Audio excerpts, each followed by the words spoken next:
In today's video, we go over all the different types of zones in detail. Let's get building. In City Skylines, you have to grow your population by providing living facilities for your citizens. You can do that using zones which allow you to decide where houses, stores, and factories will spawn. Once you assign a zone type, buildings will spawn in automatically over time if there is demand for that zoning type. To use zones, you have a small variety of tools at your disposal. The Fill tool fills out entire areas of zoning squares. The Marquee tool lets you choose each square to fill, and the Brush tool lets you brush an area quickly. There are 4 different zone types: residential, industrial, commercial, and office, also known as RECO demand. The lighter colors are for low density and the darker colors are for high density zones. The residential are houses for citizens to live in. Industrial zones are factories which provide jobs for people and can produce products for commercial buildings. Industrial zones can also be specialized to take advantage of natural resources. Commercial zones will spawn shops and selling the goods produced in the industrial zones and/or imported. And office zones provide pollution-free jobs for citizens of higher education levels, but it doesn't produce any goods. Offices count as industry and can lower that demand. Once you go to the zoning tab, you can see the zoning squares which can be filled in with any type of zone. There are a variety of sizes and shapes that these growable buildings spawn in. There are even more options from various DLCs.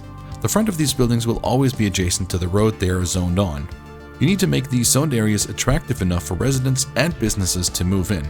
Happy citizens will help buildings level up when they are doing well.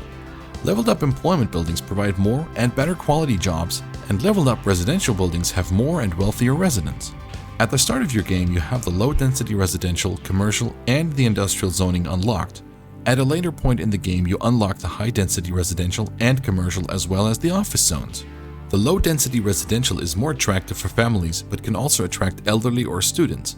High density residential will have a higher probability for students but also families in a 50-50 proportion.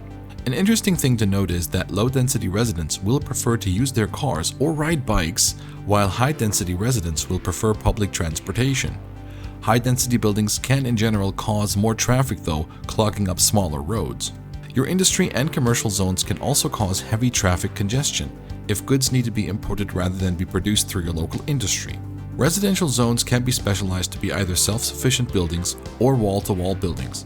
These were added with the Green Cities and Plazas and Promenades DLC. In order to specialize an area, you need to paint a district and select and apply the specialization. If you apply a specialization over an area that has houses already spawned in, these houses will despawn and then respawn as a new specialization if there is demand for it.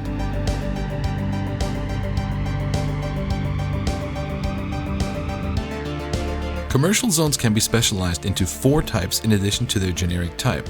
The specializations are tourism, leisure from the After Dark DLC, and organic and local produce from the Green Cities DLC, and commercial wall-to-wall buildings from the Plazas and Promenades DLC. Office zones can be specialized into IT cluster from the Green Cities DLC, financial offices from the Financial Districts DLC, and the office wall-to-wall buildings from the Plazas and Promenades DLC.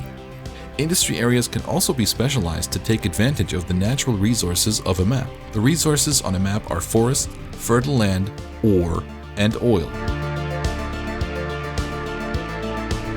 To get rid of any zoned areas, you can use the dezoning tool, or what I like to do is simply right-click a zone to make it disappear.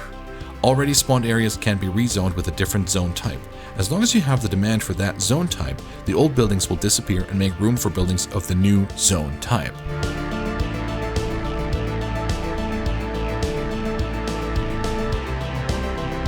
And with this knowledge, I highly recommend you check out how the demand actually works in City Skylines right here.